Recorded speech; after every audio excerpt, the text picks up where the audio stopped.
Bonjour, je suis heureux d'accueillir tous ceux qui regardent cette émission aujourd'hui. Une fois de plus, nous rencontrons les responsables des bureaux marketing représentant les intérêts du groupe de société Unitsky UST Inc. Dans différentes régions, nous discutons de l'étape actuelle de l'implantation des systèmes de transport à câble dans les régions où la technologie est présente. Mais j'aimerais commencer par mentionner un événement marquant dans l'histoire du développement de ces technologies. En décembre 2025, notre entreprise commence. Nous avons déjà entamé le défrichage des terrains pour la construction, pour l'édification d'un complexe de transport à rails à câbles dans le sanatorium Sosny.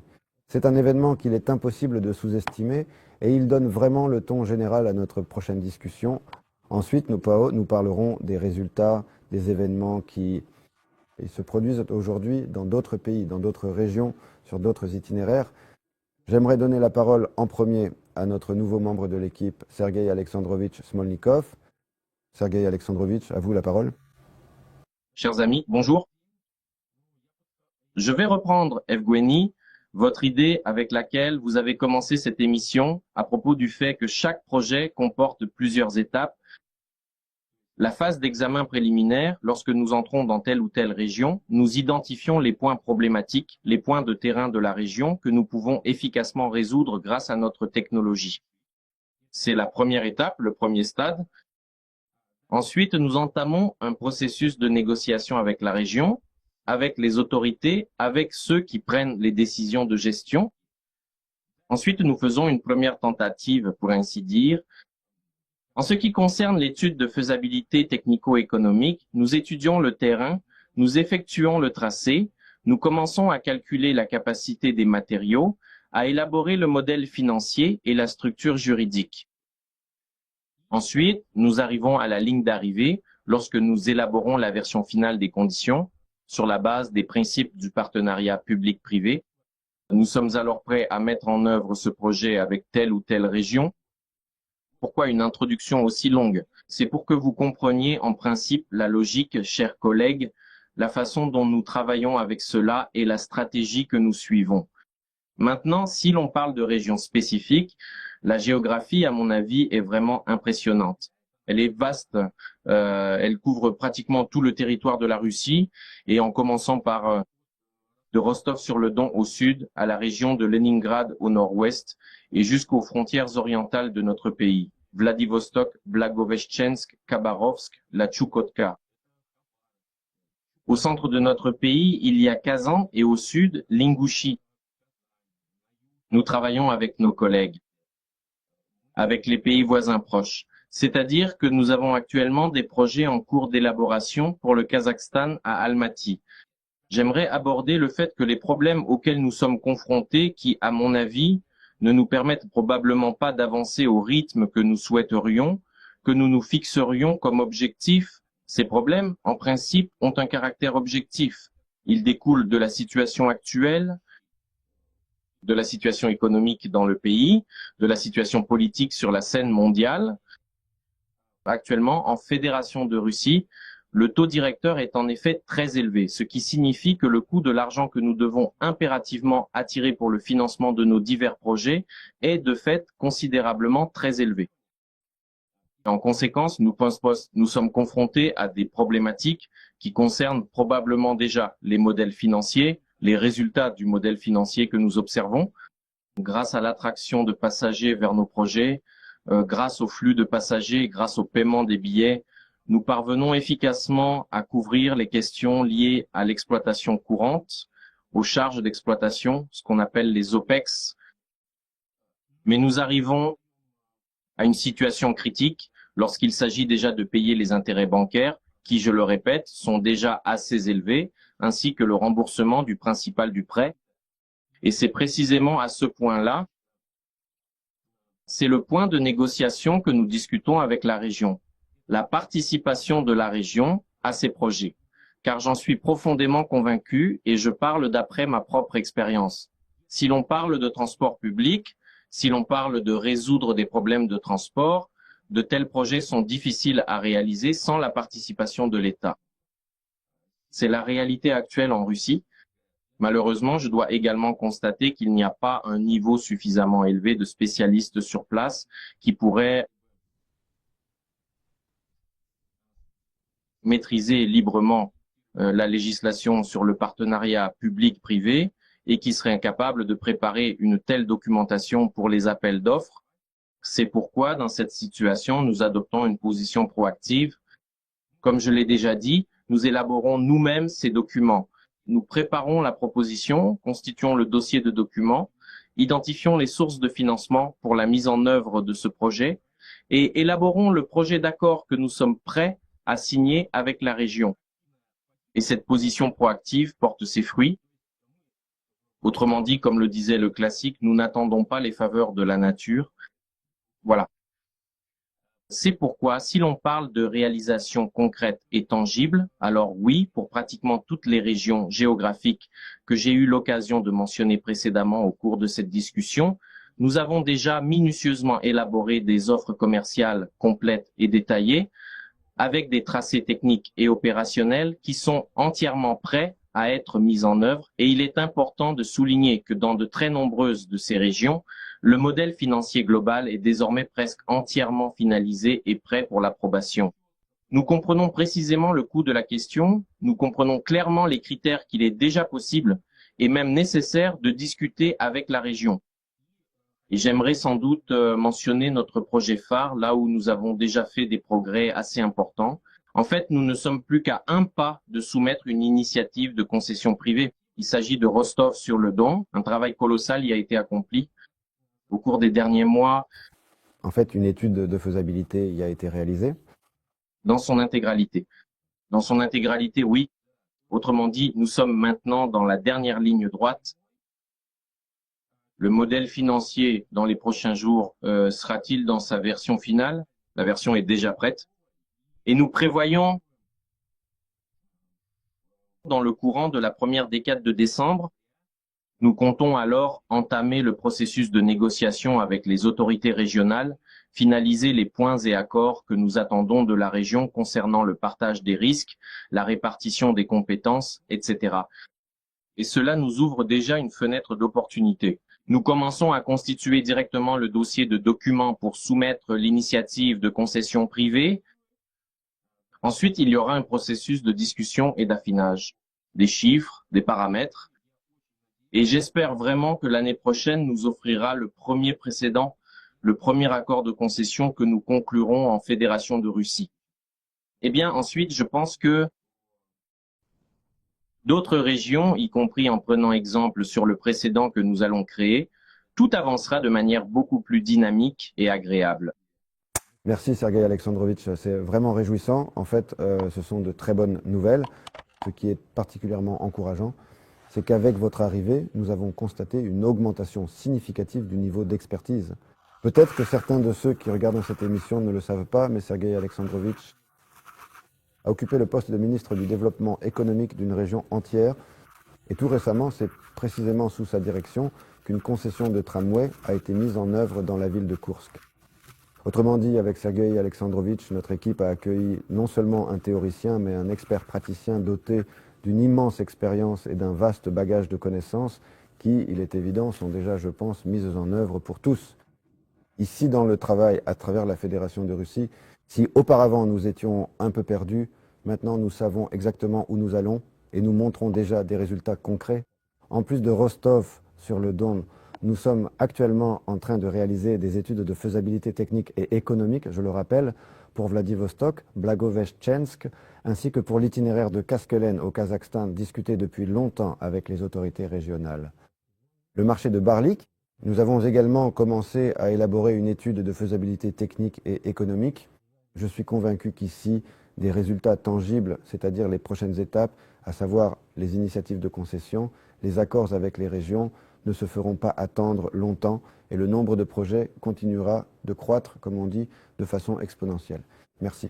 Eh bien, je voudrais également attirer l'attention sur le fait que le plus important, c'est que nous avons des produits, c'est-à-dire toutes ces années de développement, ces années de croissance, en commençant par l'Unibike, lancé en 2016, c'était justement le chemin que nous avons parcouru pour arriver à un produit dans le domaine du transport de passagers. Et cette année, justement, a définitivement et pour toujours montré à tous ce que nous avons accompli, ce que nous pouvons présenter. Voici le complexe Karat, où la charge sur la travée est de 50 tonnes, où un véhicule de plus de 11 tonnes se déplace à une vitesse de 120 km par heure. Dans le même temps, l'alimentation se fait par un rail de contact, c'est-à-dire qu'il s'agit déjà d'un système de transport de passagers complet à tous les niveaux, dans tous ses composants. C'est précisément avec de telles solutions que nous arrivons aujourd'hui, prêtes à l'emploi, en d'autres termes, et pas seulement en Russie, au Kazakhstan, dans les pays de la CEI, mais aussi dans d'autres régions. En particulier l'année dernière, en 2024, un bureau marketing a ouvert et commencé à fonctionner. Le bureau en Indonésie est dirigé par Asim Shah Nazarish. C'est Asim Shah Nazarish qui le dirige depuis 1 an et demi déjà.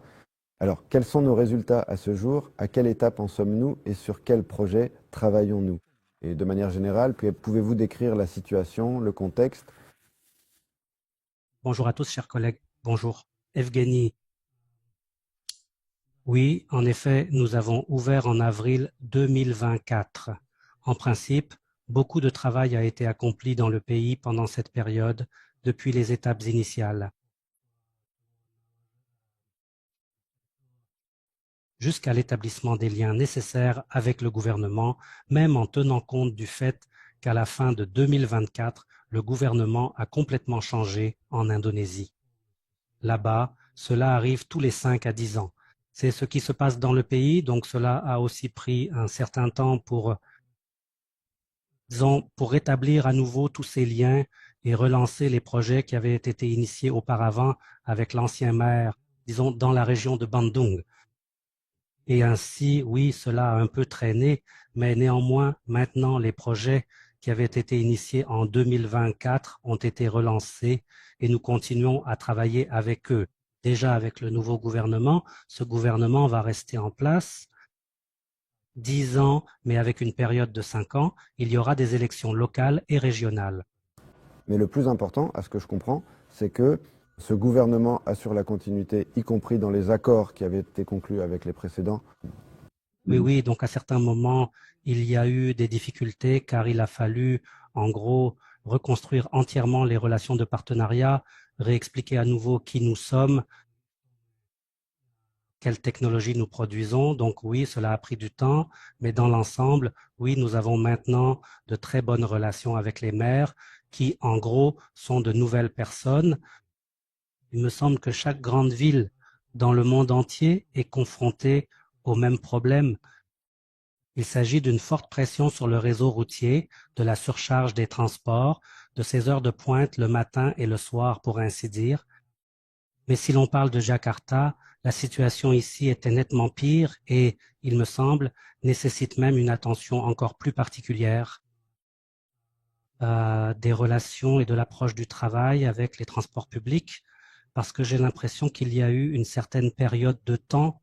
Le gouvernement ne s'est pas du tout occupé de cette question et aujourd'hui, il se retrouve confronté au fait qu'il n'y a tout simplement même pas la possibilité d'élargir la chaussée, que ce soit au centre-ville ou en périphérie de Jakarta, à cause de la densité très élevée des constructions.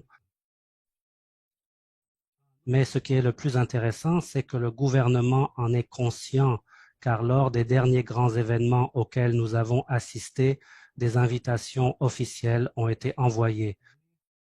Le gouvernement reconnaît ce problème, il le voit et essaie de trouver une technologie appropriée pour le résoudre.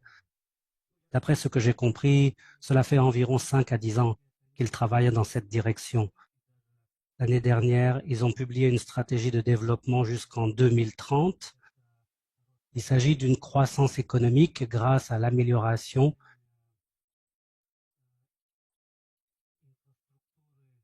de l'infrastructure routière, disons-le ainsi. Je peux donc affirmer que nos projets se développent, qu'ils continuent de se développer, même si en Indonésie, il y a une certaine phase d'adaptation nécessaire, car la situation économique actuelle, bien sûr, reste modérément tendue et complexe. Le nouveau gouvernement en place a fait adopter des lois, disons clairement populistes. C'est pourquoi certains grands projets d'infrastructures essentielles y ont été temporairement gelés. Mais il est important de noter que cette situation est en constante évolution. Disons les choses ainsi, les sources de financement étant quelque peu limitées, certains projets d'investissement, bien que modestes, sont néanmoins très intéressants et font l'objet d'une attention toute particulière et approfondie. Ces projets, malgré des ressources financières contraintes, présentent un potentiel significatif et méritent une considération attentive. Financement par investissement privé. Par conséquent, nous prenons bien sûr ces facteurs en compte dans notre travail et élaborons une stratégie pour que nous ne nous arrêtions pas et pour que la progression reste stable. Oui, en général, Shanzan, dites-nous, au cours de ces 1 an et demi, eh bien ici, à travers la salle des technologies étranges, il y a probablement eu des dizaines de propositions commerciales qui sont passées. Nos ingénieurs ont étudié différents itinéraires. Je sais que vous continuez à travailler sur ces sujets, que des communications et des consultations sont en cours avec des responsables, des entreprises et des institutions de crédit. Autrement dit, on peut dire qu'aucune des propositions commerciales jamais faites ne reste sans suite. Elles ne disparaissent pourquoi pas dans l'oubli quelque part. D'une manière ou d'une autre, nous sélectionnons les itinéraires avec beaucoup de soin et nous ne nous proposons que là où nous voyons un potentiel. C'est compréhensible, mais tout de même, sur quel projet concret avez-vous réussi à avancer à ce jour? Le plus loin? Au stade de l'étude de faisabilité, ou peut-être de l'étude de faisabilité approfondie, ou même de la conception? Racontez-nous ça, s'il vous plaît. En effet, en 1 an et demi de travail de ce bureau en Indonésie, nous avons eu différents projets, tant pour l'infrastructure portuaire que pour les sociétés minières, et des projets d'infrastructure avec le gouvernement de Jakarta et d'autres régions d'Indonésie. La plupart d'entre eux, bien sûr, sont actuellement en cours chez nous. Certains projets, nous en avons suspendu certains, mais à l'heure actuelle, il y a 2 projets que nous avons lancés l'année dernière. Déjà avec le gouvernement précédent, ensuite en 2025, nous avons repris ces travaux. Pour ces 2 projets, ils en sont actuellement, disons, à la phase finale, c'est-à-dire qu'une étude de faisabilité technico-économique est en cours de préparation par une société indonésienne indépendante qui nous a fixé un délai, disons, d'environ 6 mois. Et après cette période, ces projets seront, disons, officiellement soumis au ministre des Transports et une décision sera prise, déjà définitive et absolument finale. Il s'agit de 2 projets importants, dont l'un s'étend sur une distance de 16 km, Puncak-Bagor. Non, je suis désolé. Le premier projet est la ligne Arjamukti de 11,5 km et le deuxième projet concerne la vallée de Puncak-Bagor sur 16 km. Eh bien, c'est une excellente nouvelle. Il me semble qu'en réalité, nous avons peu de raisons de douter de notre succès. Parce que, d'après l'analyse comparative avec les solutions actuellement proposées sur le marché, nous voyons que, selon le rapport qualité-prix, le coût, la rapidité et le confort pour le transport de passagers l'emportent partout. C'est pourquoi il s'agit précisément d'atteindre la phase concrète, d'arriver au moment où ce projet est prêt et posé sur la table. Comme vous l'avez dit, c'est déjà la moitié du chemin, je pense que c'est la moitié du succès, donc on peut féliciter. Oui, merci beaucoup. En effet, un travail colossal a été accompli pour ces 2 projets. De nombreuses réunions ont été organisées avec des spécialistes techniques du gouvernement et du ministère des Transports. Là-bas, pour ainsi dire, 30 à 40 personnes se réunissaient, discutaient de tous les détails techniques, abordèrent la question de la standardisation, examinaient les différences entre les diverses technologies. Et voici, disons, le signe final. Maya, c'est que le gouvernement, disons-le ainsi, avait déjà donné à plusieurs reprises le feu vert pour que le projet continue et ne s'arrête pas. Et maintenant, c'est le mois de mai, après lequel nous irons déjà voir le ministre des Transports avec ses projets et avancerons. Ainsi, en effet. Merci. Merci Vassili Maximovitch pour ces bonnes nouvelles. En réalité, nous voyons que tout commence toujours petit, à proximité immédiate. Je diffuse actuellement depuis un bureau confortable à Minsk, où un tout nouveau chantier de construction débute tout juste pour un autre projet. Nous voyons qu'à côté, en Russie, nous sommes proches.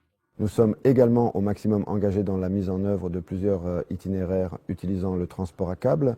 À l'autre bout du monde, en Indonésie, nous sommes à mi-chemin de l'élaboration de l'étude de faisabilité. Pour 2 projets, mais nous en sommes littéralement à la moitié du parcours. En ce qui concerne la mise en œuvre globale, il est évident que pour parvenir à l'étude de faisabilité, il faut passer par un grand nombre de consultations et d'expertises, ce qui prend plusieurs mois, voire des années. Et notre prochain intervenant aujourd'hui, Oleg Markovitch, se trouve justement quelque part au milieu, si l'on regarde la carte du monde, entre la Biélorussie et l'Indonésie. Et dans son domaine d'activité, ses intérêts couvrent d'immenses. C'est probablement l'espace le plus vaste à ce jour parmi tous les bureaux de marketing. C'est pourquoi j'espère, Oleg Markovitch, que vous allez nous dire quelque chose de spécial, quelque chose qui va vraiment nous réjouir et renforcer encore, pour ainsi dire, notre confiance en la victoire qui approche. Oleg Markovitch, bonjour. Tout d'abord, bonjour. Deuxièmement, j'ai toujours été prêt à faire plaisir et à susciter des émotions et des réactions positives. J'ai toujours cette approche, toujours plus réaliste, plus conservatrice. Je pense que il faut toujours en montrer et en dire un peu moins que ce qui se passe réellement, car il est facile de susciter de l'optimisme, mais ensuite il est très tragique de devoir revenir en arrière. Soyons très réalistes et pragmatiques dans notre façon de voir les choses, d'autant plus qu'avec une telle approche, nous avons tout de même, en principe, des choses à raconter, à présenter. Tout d'abord, je pense qu'en Inde, c'est un immense marché où nous progressons, où nous avons un projet en cours de réalisation, et nous en sommes également au stade, pour ainsi dire, du pitch, c'est-à-dire la présentation au niveau gouvernemental et déjà des discussions très sérieuses. Il y a au moins 2 autres projets, l'un dans un État, un autre en cours, et un aussi d'ailleurs au Karnataka. En conséquence, bien sûr, le premier projet sera révolutionnaire. Je pense que, comme toujours, que l'essentiel est d'ouvrir la porte, mais tout le monde comprend que l'Inde est un pays assez spécifique. Tout avance très lentement, notamment en ce qui concerne peut-être la lutte contre la corruption. Là-bas, il faut tout faire soi-même, selon certaines procédures. Il y a là-bas des procédures d'appel d'offres et tout le reste, etc. Mais néanmoins, nous avançons tous, nous réalisons les travaux en partenariat avec notre représentant dans la société Sky. Et en conséquence, je considère que c'est l'un des domaines les plus prometteurs, l'un des pays les plus prometteurs, mais avant tout parce qu'il y a bien sûr une énorme demande pour notre technologie. Et en conséquence, nous continuons également à travailler au Népal. Nous savons qu'il y a eu une révolution là-bas, qu'il y a eu un changement de gouvernement. Des élections sont prévues dans 3 mois, de nouvelles élections. Et d'un côté, bien sûr, c'est très regrettable, mais une fois de plus, tous nos plans ont été retardés. Mais encore une fois, on peut constater aujourd'hui que tout revient à la normale. Et la demande pour notre technologie est tellement évidente que même le nouveau ministère revient à notre technologie. Et justement, aujourd'hui même, j'ai parlé avec notre représentant au Népal de la société Kathmandu Pod, et ils m'ont assuré que la nouvelle composition du gouvernement, le nouveau ministère des Transports, sont peut-être même plus optimistes quant à notre technologie, car ils comprennent qu'ils n'ont pas d'autre choix. En conséquence, un appel d'offres est en cours de préparation pour l'étude de faisabilité technico-économique de l'ensemble du système de transport ferroviaire à Katmandou, dans lequel nous avons participé à cette procédure d'appel d'offres avant même ces événements, avant les troubles, et maintenant tout revient à la normale. Bien sûr, nous avons beaucoup de demandes et beaucoup de documentation à traiter, mais je pense que nous devrions y arriver. Dance, il faudrait lancer un appel d'offres pour recruter leur prochain visage. Et bien sûr, aujourd'hui, nous avons parlé du projet Pirate Nagar. Il fait 7 km, c'est très bien. Je considère que c'est un projet réalisable. Il est avantageux à la fois techniquement et commercialement. C'est pourquoi nous mettons actuellement beaucoup l'accent là-dessus. Et à la suite de ces troubles, Il y a également eu là-bas un grand changement de fonctionnaires. Plusieurs bureaux ont été saccagés, certains documents ont été brûlés, mais maintenant tout revient à la normale. Je n'en parlais pas auparavant, mais maintenant je peux dire avec certitude que le Népal redevient l'un de nos centres d'intérêt et j'espère qu'en tenant compte de tout le travail accompli jusque-là, nous y réaliserons des progrès significatifs. Et d'ailleurs, je tiens aussi à préciser que beaucoup de dirigeants qui ont justement promu et soutenu notre technologie, ils sont restés à leur poste, et cela aussi ne peut qu'inspirer de l'optimisme au niveau étatique. C'est donc le deuxième pays qui, à mon avis, devrait déjà connaître des avancées dans un avenir proche. Et bien sûr, je ne veux pas oublier les Émirats eux-mêmes, où nous nous trouvons. En plus du fait que le travail se poursuit à Dubaï. Sans divulguer les questions de confidentialité qui ont été signées avec le ministère des Transports de Dubaï, c'est-à-dire la RTA, Road and Transport Authority, et la société Sistra, qui réalise le concept design de certains projets pour le ministère des Transports. Je veux dire que des consultations régulières sont menées, un séminaire a été organisé entre les spécialistes de la sécurité de la RTA et nos spécialistes de Minsk. Ils sont venus, ce furent 4 heures de travail très productif, où la tâche principale était d'élaborer une compréhension commune des exigences du ministère des Transports et de la Sécurité, ainsi que des questions sur la manière dont nous pouvons comment nous pouvons répondre à ces exigences et ce qui doit être fait. Et ce travail se poursuit. Encore une fois, bien sûr, cela prend du temps, cela demande énormément d'efforts, mais nous avançons progressivement et je considère que les perspectives sont très positives. De plus, nous avons également commencé à travailler dans d'autres Émirats et nous menons actuellement des négociations très importantes avec le ministère des Transports de Ras El Khaimah, qui s'appelle aussi l'administration des transports de Ras El Khaimah. Nous ressentons à nouveau l'intérêt de l'administration des transports. Abu Dhabi, tout récemment, nous avons convenu de leur visite au centre de Sharjah au mois de janvier. C'est-à-dire que malgré tout,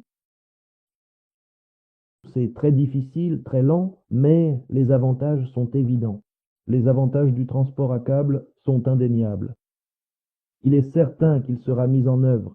Bien sûr, malgré un nombre énorme de difficultés, cela est évidemment lié à la situation internationale, d'une certaine manière à la politique de sanctions, ainsi qu'aux questions financières, car nous commandons tout le travail pour des technologies intégrées. En conséquence, nous devons payer ce travail, mais par exemple, dans cette politique décentralisée, nous ne pouvons pas le faire. En raison de certaines questions, il existe aussi certaines restrictions bancaires, mais malgré tout, tout cela se résout. Nous contournons les obstacles et avançons. Sharjah aussi, c'est un travail parmi les miens, avec le promoteur de l'aéroport de Sharjah, celui qui réalise la modernisation et encore une fois, de mon point de vue, c'est une offre absolument pertinente que nous proposons. Ils n'ont pas d'alternative, c'est-à-dire que le client choisit simplement où ce ne sera pas le cas, ou bien il y aura une solution de transport, ou alors il n'y en aura pas du tout et on transportera les gens en bus ou en trottinette, comme certains ici proposent de le faire. Eh bien, c'est une contre-proposition vraiment peu sérieuse. De plus, nous continuons à travailler. Nous avons participé à une conférence au sommet de l'ONUDI en Arabie Saoudite, où notre technologie a été présentée, où elle a été exposée sur la scène la plus prestigieuse, et également en marge du sommet. Nous avons rencontré des représentants de la République du Bangladesh, de l'Arabie Saoudite et de la Jordanie. Et là aussi, cela a suscité un immense intérêt. Nous ne nous limitons pas seulement à ce que nous faisons actuellement, mais nous essayons également d'explorer de nouvelles perspectives et de nouveaux projets. Encore une fois, ce n'est pas du tout facile, mais je pense que nous vendons un produit qui, selon moi, ne peut pas ne pas être demandé. Voilà, c'est à peu près tout en général, et je suis prêt à répondre à vos questions. Mais vous n'avez pas mentionné une autre chose. Je comprends qu'il y a beaucoup de travail et ce que vous avez dit, en fait, comme nos autres collègues l'ont fait aussi, ce n'est peut-être qu'un dixième de tout ce qui est dans votre champ de vision et il y a toujours des choses qu'on peut oublier. Mais tout de même, j'aimerais savoir comment se déroule le travail, excusez-moi, à Taïwan. J'ai un intérêt quelque peu personnel puisque j'ai été impliqué dans ces négociations, dans ce travail, donc j'aimerais savoir comment les choses se passent là-bas. Le Taïwan de droite. J'ai omis de le mentionner, mais c'est la même chose là-bas. Là-bas, vous savez, il y a eu un énorme typhon, il y a aussi eu une catastrophe naturelle. Ces catastrophes naturelles qui se sont récemment abattues sur l'Asie ont également touché Taïwan. Mais à Taïwan, le projet avance tellement que, selon les dernières informations reçues littéralement la semaine dernière, le gouvernement de Tainan a exigé de nouvelles audiences afin que la société Sky Taxi, notre partenaire à Taïwan, puisse présenter ce projet lors de ces audiences, où seront présents des représentants de l'État, du public, etc. C'est-à-dire que c'est déjà des audiences de second ordre probablement après lesquelles une décision concrète sera prise, mais encore une fois, nous sommes absolument prêts. Nous avons fourni toutes les données techniques et commerciales et je considère que nous avons là-bas un partenaire très solide, capable de faire avancer ce projet. Merci, c'est agréable à entendre. Encore une question, Oleg Markovitch, je pense que beaucoup seront intéressés. Cette année, il y a eu une première vraiment marquante et significative. On peut dire que nous avons mis en service dans son intégralité et à pleine échelle le complexe Karat, ou plutôt nous avons commencé son exploitation contrôlée en mode expérimental. Vous avez eu le plaisir, j'en suis sûr, d'y amener tout un certain nombre d'invités d'honneur. Comment cela est-il perçu? Quelle est la réaction? Comment les gens réagissent-ils à ce nouveau complexe? Votre humble serviteur était dans la voiture et se déplaçait à une vitesse de 100 km par heure. Je tiens à dire que le trajet est très confortable, silencieux et bien plus agréable que dans le métro de Moscou, à 100%. Et en tenant compte du fait que l'on ne se déplace pas sous terre, mais avec une vue magnifique, en général, toutes ces délégations, tous nos invités, ceux qui visitent le centre et qui voient la première rangée, nous les emmenons ensuite à la quatrième rangée et leur montrons le Cara, bien sûr, ils le voient. Supposons que nous ayons lancé la première ligne en 20. La première année, en phase d'essai, dans 21 ont déjà été certifiés. certifié et autorisé à exercer ces activités par le gouvernement. Et nous avons commencé à faire des démonstrations officielles et à transporter des gens. C'était en 21 et maintenant nous sommes en 25. Regardez les énormes progrès accomplis en 4 ans. Oui, c'est tout simple. On monte dans la voiture, 1 minute de trajet, et tu vois tout le chemin parcouru en 4 ans. D'une ligne de 4 mètres, d'une seule voiture pour 4 personnes, d'une vitesse de 60 km par heure, les gens peuvent immédiatement passer à autre chose. En 4 ans, nous avons atteint 2,4 km de ligne, une voiture de 25 places, une vitesse de 100 km par heure, et avec un niveau absolument incomparable.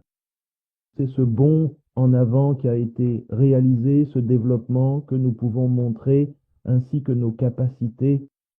Et bien sûr, le Cara est déjà perçu comme un produit absolument industriel. Oui, c'est bien ça. Et l'idée, oui, il est comme ça, il est déjà. Un produit commercial. Pour le complexe de Souris, si la première ligne ressemblait davantage à une ligne expérimentale, une sorte de ligne pilote, même en termes de longueur, 400 mètres. Maintenant, c'est déjà 2 et 4 km. Ce sont déjà certains des projets que nous discutons. Je dis simplement, nous pouvons. Et vous, pouvez-vous prouver que vous en êtes capable? Je dis, oui, bien sûr, il suffit de prendre le Cara à 2,4 km et simplement le copier et le réaliser. D'ailleurs, nous disons que la ligne elle-même, ce Cara, les travaux de construction, ont été réalisés très rapidement. Je veux dire qu'en un an et demi, il est tout à fait possible de construire une telle ligne. Trouver un métro, la dernière ligne, que l'on puisse construire en un an ou un an et demi, c'est vraiment possible, absolument. En 1 an ou 1 an et demi, on peut construire exactement la même ligne. En tenant compte du fait que si l'on utilise les mêmes solutions d'ingénierie et qu'on réduit le temps de conception, il est très facile de copier-coller une telle ligne très rapidement. Et c'est déjà une ligne qui fonctionne réellement, qui peut vraiment transporter des passagers. 2 ou 3 de ces rames, c'est déjà 1000 voire 2000 personnes par heure, on peut le dire. Et si l'intervalle entre les trains diminue, la fréquence augmentera. Mais dans tous les cas, cela est déjà perçu tout à fait différemment par nos visiteurs. Et d'ailleurs par tout le monde. À propos de cette rame, je voudrais dire une chose. Dans notre parc, notre technoparc, que nous avons organisé, là-bas, ils ont invité des invités de très haut rang, mais ils avaient leur propre événement. Et ils nous ont demandé que, lorsque ces invités seraient présents, la rame fasse des allers-retours, car elle donne vraiment une impression d'innovation, d'un certain développement technologique à ce parc. Ce ne sont pas simplement des entrepôts ou autre chose, mais vraiment, si c'est un technoparc, alors ce sont des invités de très haut niveau, au rang de dirigeants de l'Émirat. Ils veulent de voir quelque chose d'innovant et ainsi de suite. Et donc, la direction du Technoparc nous a demandé de réaliser des essais, une démonstration de cette rame à ce moment-là, parce que c'est vraiment impressionnant. Merci. C'est vraiment formidable que nous progressions en parallèle, aussi bien en termes de travail marketing, de négociation, de commercialisation des produits, que d'amélioration continue du produit lui-même, et ce, sans relâche. Et dans le domaine du transport de passagers, nous avons déjà atteint, à mon avis, des sommets vraiment importants. Vos propos le confirment pleinement. Nous disposons désormais d'un produit de marché absolument fiable. Dans le domaine du fret, nous continuons à nous développer. En fait, j'aimerais aussi demander à mon collègue, dans le même ordre, de dire littéralement quelques mots sur les plans pour l'avenir proche. Sergueï Alexandrovitch. Pour résumer, si l'on devait vraiment mettre l'accent, définir une priorité, dans le travail que nous allons mener actuellement en Russie, en un mot, ce serait l'Extrême-Orient et l'Arctique. Autrement dit, nous avançons dans cette direction, nous allons vers l'Est. Merci Sergueï Alexandrovitch. C'est en effet une orientation importante, stratégiquement essentielle. Et puis, le moment est venu. D'autant plus que cela offre la possibilité de développer non seulement le secteur passager, qui, comme il se trouve, a vu la demande jouer un rôle décisif, ce qui fait que le secteur passager progresse un peu plus vite chez nous. Mais nous, si je comprends bien, allons aussi rattraper notre retard dans le domaine du transport de marchandises. Et voici en particulier l'accord de coopération. Avec l'Université des mines de la Fédération de Russie, un accord a été signé cette année sur les technologies insulaires. C'est justement une étape très sérieuse et significative vers l'implantation de nos technologies dans l'industrie minière, c'est-à-dire pour garantir l'accès aux gisements éloignés, difficiles d'accès, et pour le développement de la région arctique de l'Extrême-Orient. C'est pourquoi, oui merci, c'est une orientation très importante et vraiment significative, non seulement en termes du développement commercial, mais aussi du développement technologique, car ici nous avons réellement la possibilité d'intervenir non seulement avec des solutions pour passagers, mais aussi pour le transport de marchandises. Alcin Chanazarich, et vous, qu'en pensez-vous concernant les projets à venir? Avant de parler des projets, j'aimerais revenir sur ce collègue Markovitch a mentionné à propos de notre ligne, Karat, 2,4 km. Et lors du travail, lors des interventions publiques, des discussions publiques avec des spécialistes techniques du ministère des Transports, bien sûr, on pose des questions concernant la base de preuves. Avez-vous une ligne? Et je réponds à cela. Nous avons certains projets en Indonésie qui sont soit équivalents, soit même inférieurs en... La distance, c'est moins de 2,4 km. Je leur explique. Regardez, nous avons à Sharjah une ligne de 2,4 km. Autrement dit, grossièrement parlant, pour résoudre votre problème, il suffit simplement de déplacer cette ligne à l'endroit où nous devons réaliser le projet en Indonésie et nous résolvons déjà votre problème. Il n'est plus nécessaire de prouver quoi que ce soit. Tout est déjà là concernant les plans. Bien sûr, il y a actuellement des projets qui sont en cours d'élaboration active. J'ai eu d'ailleurs plusieurs déplacements intéressants au cours des derniers mois Il s'agit de Tanjung Pinang, disons une région et une ville. C'est non loin de Singapour, un endroit très intéressant où le gouvernement a un plan de développement. Il y a là-bas une île intéressante. Disons que des pèlerins s'y rendent pour des raisons religieuses. C'est ce qu'on appelle le tourisme religieux, je crois, oui. Donc, ils veulent développer cette île et la solution la plus appropriée, c'est la distance là-bas. Cela fait 1,5 km, donc il vaut mieux construire une ligne droite de 1,5 km de transport à câble. Il n'existe tout simplement pas d'autre solution. Là-bas, nous pouvons par exemple envoyer une élite. Oui, c'est-à-dire que le projet ambitieux est effectivement en cours, mais le gouvernement doit dès maintenant déjà avoir une stratégie bien définie et claire pour développer ce cluster de manière significative en tant que destination touristique majeure à long terme. C'est-à-dire que nous sommes un peu liés à eux parce que, comme je l'ai déjà dit, les principaux projets en Indonésie sont financés par des investissements privés. Là-bas, la question, comme l'a également dit Oleg Markovitch, peut être compliqué car il se peut qu'il y ait un aspect de corruption ici puisque le gouvernement ne dépense pas d'argent pour de tels projets. Oui, il dépense de l'argent, mais pour quel projet? Tout se fait uniquement grâce aux investissements privés. Ils le disent très clairement. Apparemment parce que après la publication des informations, disons, dans les médias de masse, ils soulignent vraiment que le gouvernement ne dépense pas d'argent pour cela. Il est prêt à soutenir les investisseurs, à soumettre de bons projets, peut-être à soutenir d'un point de vue juridique, mais du point de vue financier, il faut compter sur les investissements privés. Beaucoup de projets ont été présentés de cette manière par le gouvernement. Il y a également eu des déplacements dans la ville de Lampung. La rencontre avec la maire, qui est une femme, s'est déroulée à un très haut niveau. La réunion s'est déroulée dans une atmosphère très positive. Là-bas, il y a une entreprise à la fois privée et publique, quelque chose d'intermédiaire, une société de conseil qui prépare le plan directeur de développement de cette ville et dans son plan directeur, elle a inclus notre technologie UST. Oui, et en principe, l'entreprise elle-même voit aussi les choses très positivement. D'ailleurs, Hossein Shamsarevich, je voudrais simplement souligner pour nos spectateurs que l'inclusion dans le plan directeur n'est pas simplement une formalité. Ce n'est pas une histoire qui, jusqu'à présent, n'a eu aucune conséquence, mais le plan directeur, c'est justement, dans la plupart des cas, c'est la base pour l'élaboration de la stratégie d'investissement de la région. Et c'est justement sur la base des plans directeurs que les investisseurs peuvent entrer dans les régions, c'est-à-dire pour des projets spécifiques prévus par ce document.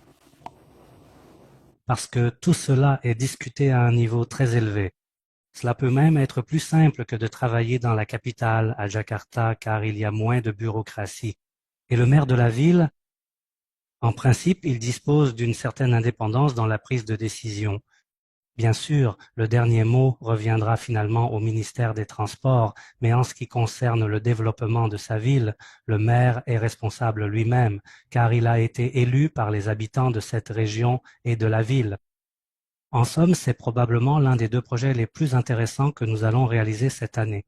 Également, bien sûr, sans oublier les deux projets que j'ai mentionnés précédemment, il y a aussi des projets à Bandung, bien sûr, qui ont été discutés l'année dernière, ainsi que de nouveaux projets. Il y a quelques semaines, j'ai assisté à un forum d'investissement en Java occidental.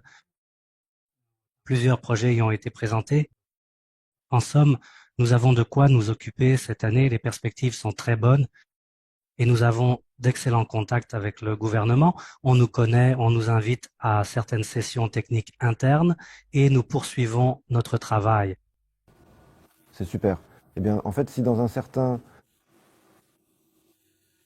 Comme on l'a dit dans des films, ou peut-être pas dans des films, peut-être dans des livres, le plus important, c'est d'être dans le jeu, de rester dans la partie. Et c'est formidable de voir qu'en Indonésie, nous sommes dans ce jeu, que nous nous y sommes retrouvés. Si nous travaillons et nous le faisons, cela donnera des résultats. Pas nécessairement. La persévérance conquiert les villes. Merci, Alla Semyonovna. Oleg Markovitch, nous aimerions en savoir plus sur vos projets. Pour conclure, je serai bref. Notre principal objectif est, bien sûr, de réaliser des progrès significatifs en Inde. Voici notre très important. Nous prévoyons également de poursuivre notre travail et de tenter de réaliser des progrès aux Émirats arabes unis et à Taïwan. L'essentiel, c'est bien sûr Dubaï Ras Al Khaimah. Il s'agit d'un projet à Taïwan et surtout, je pense que l'année prochaine, nous ne devons pas chercher de nouveaux marchés ni de nouveaux partenaires. Il s'agit bien sûr de l'Arabie Saoudite. Oman et d'autres pays où notre technologie peut à nouveau être dignement présentée et appliquée. C'est pourquoi il y a beaucoup de travail et bien sûr nous sommes prêts à l'accomplir. Merci Oleg Markovitch. Je pense que nous avons eu une discussion très riche et très concrète. En effet, je sais qu'il y a eu beaucoup d'éléments précis et de résumés. Je peux dire que tout d'abord, nous avons confirmé et continuons de confirmer la maturité technologique de nos solutions. Nous sommes à un moment historique opportun où les villes commencent enfin à comprendre qu'il ne faut pas se développer de manière chaotique ou spontanée et que l'État, dans son ensemble, commence aussi à réaliser qu'il faut se développer de façon systémique. C'est pourquoi, comme cela a été mentionné à plusieurs reprises aujourd'hui, les master plans sont élaborés. Ils sont réalisés en Russie, en Indonésie, aux Émirats arabes unis. C'est une approche systémique.